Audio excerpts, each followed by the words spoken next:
Good morning mga beses, mga mare.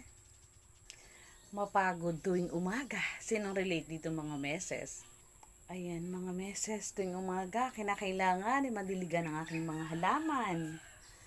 Malinis ang kapaligiran at hindi ako makakalaya sa mga meses na nagkalat. Ay sus, talagang mapagod. Kaya laang ay kailangan. Hindi naman pwedeng di magtatrabaho mga meses, hani. At tayo may mga paaralin, no? Di ba magkakaganda pagmasdanan eh. Maginhawa, maaliwalas, o di ba baga? Nakaka-relax pagka ganun na yung makikita. Oh, ito po yung pinakang lamesa dito sa aming balkon. Ito po kadalasan kami tumatambay na mag-asawa. Ayan.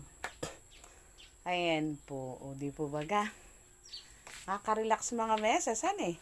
Matatanaw may ganang luntian. Ay sus. Kaigi po. At ito naman yung pagkapasok ng aming balkon. O, ayan po mga meses, mga mare. At ito naman yung papasok ng aming salas. O di po baga. Ito po naman yung aming salas. Yan po araw-araw ang aking ginagawa. O, ay medyo madilim mga aking kurti. Parang madilim ang kurtina ko ngayon, honey. Yan po yung aking tinatrabaho araw-araw. Kinakailangan alis ako'y malinis. Ayaw ko po na nagkalat. At ito yung aming maliit na salas mga beses, mga mare. O, di po baga, nakakatuwahan eh. O, di po baga, nakakatanggal ang pagod pag malinis ang bahay. Ako po lang nagtataka doon sa iba. At, sasabihin niya, walang magawa. Honey, may marami pong trabaho. Ay, tingnan ninyo yung mga nakalagay sa lamesa ko.